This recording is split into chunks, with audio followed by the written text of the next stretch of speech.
A very warm and a pleasing good afternoon to all the respected dignitaries and my dear friends. I am Ayush Kumar Agrawal representing Banaras Hindu University, Varanasi, and I will be speaking about the life and contribution of Netaji.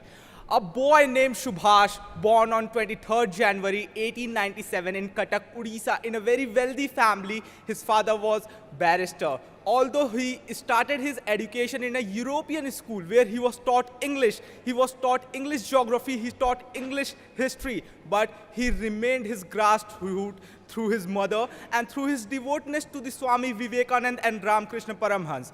You might be knowing in 1913 he secured second rank in overall school, and from there he admitted into the Presidency College. There also you will be very much surprised that he was expelled in 1916 from that college. The reason was he was just being against the professor who used to beat up the Indian origin people without no reason, and the committee was formed and being asked to take him apology, but he declined. In that time also, he was the student head, and at that point of time, Indian health sector was very much at declining portion. There was 2.5 lakh people died because of cholera, malaria, and several diseases.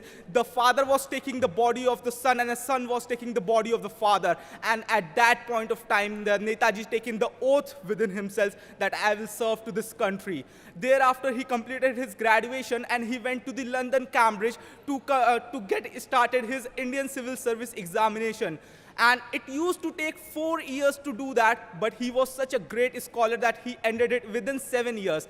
But at the time of joining, he declined. And it was the history of India that he was the first Indian to left that job. And when he came back to India, people were urged to meet him. People were urged to know him, who is this person who has led himself for this country. From there, he joined Indian National Congress. In 1929, Lord Irwin proposed that India could get the dominance position, but it was Subhash Chandra Bose ji who convinced Gandhiji and others that we want complete freedom. And in Lahore Working Committee in 1930, he hosted the flag and say, we only want the complete freedom, nothing less than that.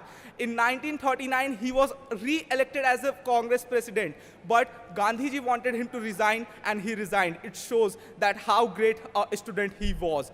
Thereafter, the greatness of Subhash Chandra Bose, you may consider, is the diplomacy. All the political leaders were making their framework in India, but he traveled to USSR. There the things could not work. Then he went to the Berlin. From Berlin to Sumatra Island. Then to Japan. From Japan to Burma, and then in India. In his last flight also, he was planning to go to the USSR to build the diplomacy and a relation for India so we can work. There was two groups at that point of time, Axis and Allied. In Axis group, there was Japan, Canada, as well as Germany.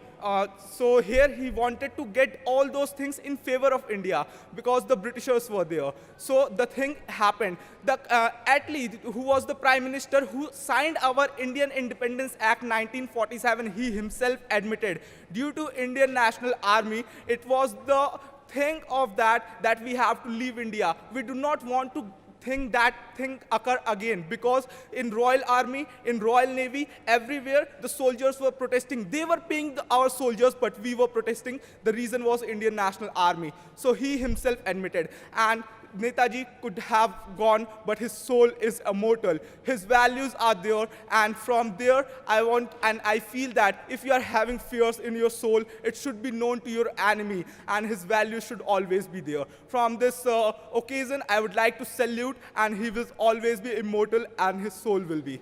Thank you. Thanks a lot.